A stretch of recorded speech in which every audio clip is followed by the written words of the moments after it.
வணக்கம். இந்த வீடியோல குலசை முத்தாரம்மன் கோவில் திருவிழா மற்ற கோவில் திருவிழாக்களை கம்பேர் பண்ணும்போது ஏன் டிஃப்ரெண்டா இருக்கு, இங்க என்ன ஸ்பெஷல்னு பார்க்கலாம் வாங்க. மற்ற கோவில் கூடலாம் கம்பேரே பண்ண தேவையில்லை. காளியம்மனுக்கோ மகிஷாசுர மர்தினிக்கோ நடத்தப்படக்கூடிய இந்த நவராத்திரி திருவிழால இந்தியாவிலேயே ஏன் உலகத்திலேயே நம்ம குலசை கோயில் தான் டாப்னு சொல்லிடலாம். தம்பி, நம்ம குலசை முத்தாரம்மன் கோவில்ல திருவிழாவை செமையா கொண்டாடுறோம்னு சொல்ல வேண்டியதுதான். ஆனா இந்தியாவிலேயே அதுவும் உலகத்திலேயே நம்மளை விட சிறப்பா கொண்டாடுறதுக்கு ஆளே இல்லைன்னு சொல்றியே. காளியம்மாவை முரட்டுத்தனமா கும்பிடுறதுக்கு கல்கத்தாக்காரங்களை விட வேற ஆளுகளே கிடையாது தெரியுமா. அப்படியே கல்கத்தா கூட ரொம்ப தூரம் உனக்கு தெரியாம போயிருக்குன்னு வச்சுட்டா கூட மகிஷாசுர மர்தினி சாமுண்டி தேவியை கும்பிடுறதுக்கு மைசூருக்கு மேல ஒரு ஊரே கிடையாது. அவங்க கொண்டாடாத திருவிழாவை தான் இங்க குலசையில நம்ம கொண்டாடுறோமான்னு கேட்டா, ஆமா, அவங்க ரெண்டு பேரை விட நம்ம தான் சிறப்பாக கொண்டாடுறோம்னு சொல்லிடலாம். அதை பற்றி டீட்டெயில்டாக பார்க்கலாம் வாங்க. தூத்துக்குடி மாவட்டம் திருச்செந்தூருக்கு பக்கத்தில் குலசேகரப்பட்டணத்தில் இருக்கிற இந்த முத்தாரம்மன் கோவில் தென் மாவட்டங்களில் செம ஃபேமஸான ஒரு கோவில் தான். வட மாவட்டங்களில் இருந்தும் இந்த கோயிலுக்கு ஆட்கள் வந்து போக தான் செய்கிறாங்க. இருந்தாலும் இன்னும் வடக்க நிறைய பேருக்கு இந்த கோயிலை பற்றி தெரியாமலும் இருக்கத்தான் செய்யுது. என்னடே, தமிழ்நாட்டில் நார்த் டிஸ்ட்ரிக்ட்லேயே சில பேருக்கு இந்த கோயிலை பற்றி தெரியலன்னு சொல்கிற, அப்புறம் என்னமோ இந்தியாவிலேயே உலகத்திலேயே மிகப்பெரிய திருவிழா நாங்க தான் கொண்டாடுறோம்னு சொல்றேன் அப்படின்னு சொல்லி கேட்டா, இங்க நடக்கிற ஒரு குறிப்பிட்ட திருவிழாவுக்காக மட்டும் சும்மா 15 லட்சம் பேர் ஒரு சின்ன ஊர்ல ஒரு 5 மைல் வட்டாரத்துக்குள்ள வந்து கூடுறாங்க. அப்போ எந்த அளவுக்கு இந்த திருவிழா பிரம்மாண்டமா இருக்கும்னு நினைச்சு பாருங்க. இந்த திருவிழா கூட்டத்துல மைசூர் மாதிரியோ கல்கத்தா மாதிரியோ கம்பேர் பண்ண முடியாத ஒரு சின்ன ஊர்ல 15 லட்சம் தலைகளை பார்க்கிறதே ஒரு பிரம்மாண்டம்னா, இதுல பாதிக்கு மேல, அதாவது 15 லட்சத்துல ஒரு 8 லட்சம் ஆளுங்க சாமிகளோட வேஷத்தை போட்டு இந்த திருவிழா கூட்டத்துல ஆடிக்கிட்டு நிப்பாங்க. அதாவது திருவிழாவை பார்க்க வந்த கூட்டத்தை விட சாமி ஆட வந்த கூட்டம், அதுவும் விதவிதமா வேஷம் கட்டி ஆட வந்த கூட்டம் இந்த திருவிழாவில் அதிக பேர் இருப்பாங்க. உங்களுக்கு இந்த கோவிலை பத்தியே இது வரைக்கும் எதுவும் தெரியாதுன்னு சொன்னா கூட, இப்ப நீங்க பாக்குறீங்களே இந்த காளி வேஷம், எக்கச்சக்கமான கையோட 1001 சடையோட உடம்பெல்லாம் கலர் பூசிக்கிட்டு இந்த சாமியோட ஆட்டத்தை நீங்க கண்டிப்பா ஒரு தடவையாவது போட்டோலையோ டிவிலையோ சினிமாலையோ பார்த்திருப்பீங்க. இப்படிப்பட்ட பிரம்மாண்டமான திருவிழா எப்ப நடக்குது, இந்த திருவிழாவுக்கு பேர் என்னன்னு சொல்லி கேட்டா, புரட்டாசிக்கு நடக்குது இந்த திருவிழா. திருவிழாவுக்கு பேரு தசரா. எது தசராவா? என்னையா வடநாட்டு பண்டிகை பேரா சொல்ற? கோயில் என்னடானா கடக்கோடி தூத்துக்குடியில் இருக்குன்னு சொல்ற. அந்த ஊர்ல திருவிழான்னு வச்சா தேரோட்ட திருவிழா, அக்னிச்செட்டி திருவிழா, பூக்குழி திருவிழா, கோயில் கூட அம்மன் கோயில் பொங்கல், இப்படி ஒரு திருவிழாவா இருக்குன்னு பார்த்தா தசராங்கிற. தசரான்னா இந்த தாண்டிய ஆட்டமும் ஆட தசரா கூட்டமும் கூடன்னு சொல்லி கோலாட்ட குச்சியெல்லாம் வச்சு நார்த் இந்தியன்ஸ் டான்ஸ் ஆடுவாங்களே, அதுதானே நமக்கு தெரிஞ்ச தசரான்னு சொன்னா. உண்மையிலேயே தசரானா காதலர் தினம் படத்துல வர்ற மாதிரி டான்ஸ் மட்டும் கிடையாது. நம்ம நவராத்திரின்னு கொள்ளு பொம்மையெல்லாம் வச்சு கும்பிடுறோமே, சரஸ்வதி பூஜை விஜயதசமின்னு கும்பிடுறோமே, அதுதான் தசராங்கிற பேர்ல மைசூர்லையும் வேற வேற ஸ்டேட்கள்லையும் கொண்டாடப்படுது. சரி, நீ சொல்றதெல்லாம் கரெக்ட் தான். குலசை தசரா திருவிழா ஒரு 15 லட்சம் பேர் கூடி செம்மையா கொண்டாடுறாங்கன்னு வச்சுக்குவோம்.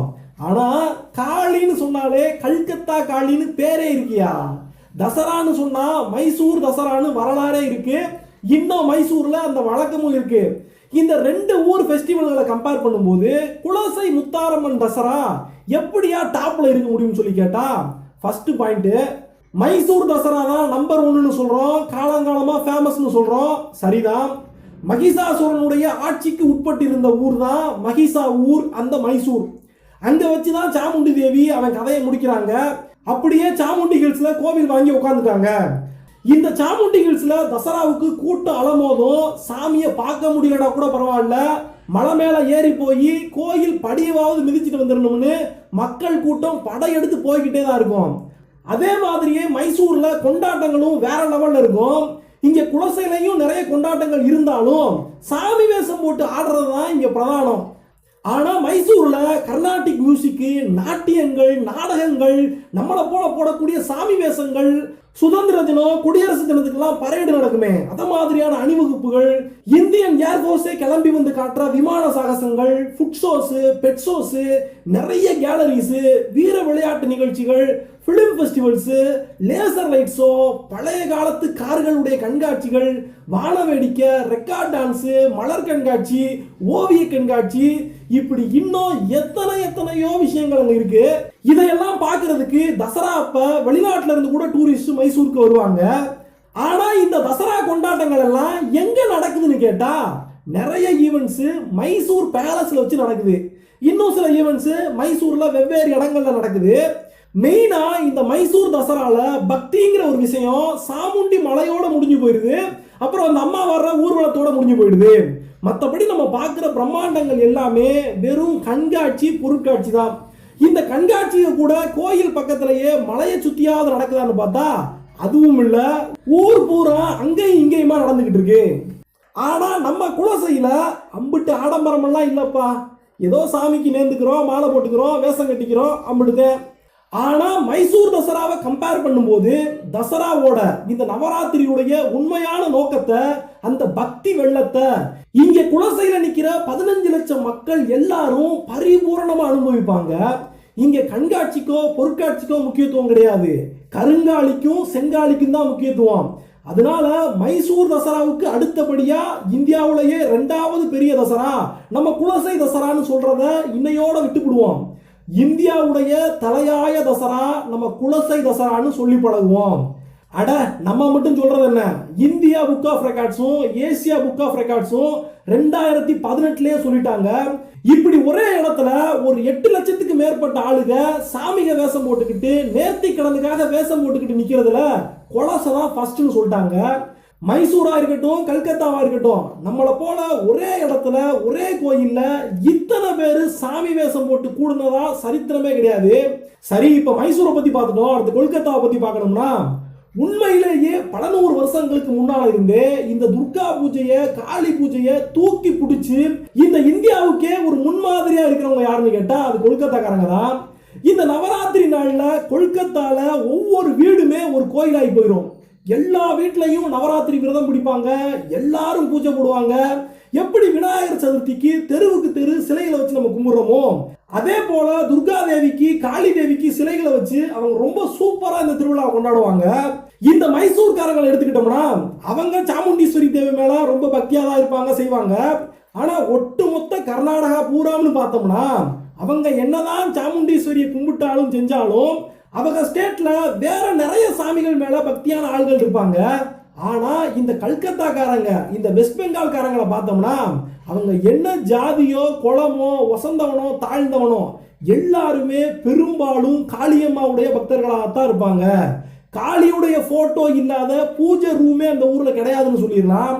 இப்படி கல்கத்தா மட்டும் இல்ல, ஒட்டுமொத்த வெஸ்ட் பெங்காலே காளி காளின்னு கத்தும் போது நம்ம குலசையில போடுற சத்தம் எப்படியா வெளியே கேட்கும்னு நமக்கு ஒரு டவுட் வரலாம். ரொம்பவே கரெக்ட் தான். அவங்கள பீட் பண்றது கொஞ்சம் கஷ்டம் தான். ஆனா நம்ம கிட்ட ஒரு பாயிண்ட் இருக்கு. அது ஒன்னே போதும் கல்கத்தாவை காலி பண்றதுக்கு. ஆமாப்பா, கல்கத்தாக்காரங்களை போல காளியம்மாவை கும்புறதுக்கு ஊர்ல வேற ஆளே இல்லதான். எங்க கிட்ட குலசை முத்தாரம்மனை நீங்க காளியம்மாவா எந்த அளவுக்கு கும்புறீங்களோ அதே அளவுக்கு பக்தியோட கும்புறதுக்கு இப்போ இந்த நேரத்துல அதிகப்படியான ஆட்கள் இல்லதான். ஆனா நீங்க எம்பிட்டு பேர் இருந்தாலும் பெரும்பாலான ஆளுக பக்தர்களா இருக்கீங்க. நாங்க உங்க கூட கம்பேர் பண்ணும்போது பக்தர்கள் நம்பர்ஸ்ல கம்மியா இருந்தாலும் இங்க நிக்கிற பக்தர்கள்ல பாதிக்கு மேல பக்தனே கிடையாது. அவன் ஒவ்வொருத்தனும் ஒரு பத்திரகாளி. நீங்க சாமி சிலைகளை வச்சுதான் காளியம்மாவை கும்பிடுறீங்க, நாங்க சாமியாவே மாறி அவளை கும்பிடுறோம். 8 லட்சம் சாமி சிலைகளை நீங்க 5 மைல் சரௌண்டிங்குள்ள வச்சு கும்பிடுறீங்களோ இல்லையோ எங்களுக்கு தெரியாது. ஆனா நாங்க 8 லட்சம் சாமிகளையே 5 மைல் வட்டத்துக்குள்ள உருவாக்கக்கூடியவங்க, உருமாறக்கூடியவங்க. இந்த ஒரே விஷயத்துல கல்கத்தாவை தூக்கி சாப்பிட்டு குலசை தான் ஃபர்ஸ்ட் நம்ம சொல்லி போடலாம். நம்ம குலசை முத்தாரம்மன் கோவில் இவ்வளவு ஃபேமஸ் ஆனதுக்கு அவளோட அள்ளி அள்ளி கொடுக்கக்கூடிய அருள் ஒரு பக்கம் காரணம்னா, இன்னைக்கு நமக்கெல்லாம் இந்த கோவிலை பத்தி தெரியுது, நம்ம பேசுறோம் போறோம் வாரம்னு சொன்னா ஒரு 50 வருஷத்துக்கு முன்னால எல்லாம் ரொம்ப கொஞ்சம் பேர் மட்டும்தான் வேஷம் கட்டி வந்திருப்பாங்க. அதுல சில பேர் வயசானா கூட இன்னமும் ஒரு பெரிய தசரா சட்டையை உருவாக்கி முத்தாரம்மனுடைய பேரை இந்த அகில உலகத்துக்கும் தெரிய வைக்கிறதுக்கு காரணமாக இருப்பாங்க. அதே நேரத்துல வயசுல சின்னவங்களா இருந்தா கூட பெரிய காளி வேஷம் போடுற அளவுக்கு எல்லா தகுதிகளோடையும் ஒரு பெரிய செட்டையே வழிநடத்தக்கூடிய அம்மனோட ஆசையை வாங்கி வச்சிருப்பாங்க. அப்படிப்பட்ட மூத்த காளிகளை பத்தியும் நம்ம வழிகாட்டிகளை பத்தியும் இப்ப இருக்கிற இளவட்ட காளிகளோட பேரையும் நீங்க ஒரு செட்டுல வேஷம் போடுறவரா இருந்தா உங்க பேர் என்ன, உங்க செட்டோட பேர் என்ன, நீங்க என்ன வேஷம் போடுறீங்க, அதெல்லாம் இந்த வீடியோடைய கமெண்ட்ஸ்ல சொல்லுங்க. மைசூருக்கும் மேலாக கொல்கத்தாவுக்கும் மேலாக நம்ம குலசையை கொண்டு போய் நிப்பாட்டின உங்க எல்லாருக்கும் இந்த வீடியோவை நான் பணிவோட சமர்ப்பணம் பண்ணிக்கிறேன். ஓம் காளி, ஜெய் காளி, நன்றி, வணக்கம்.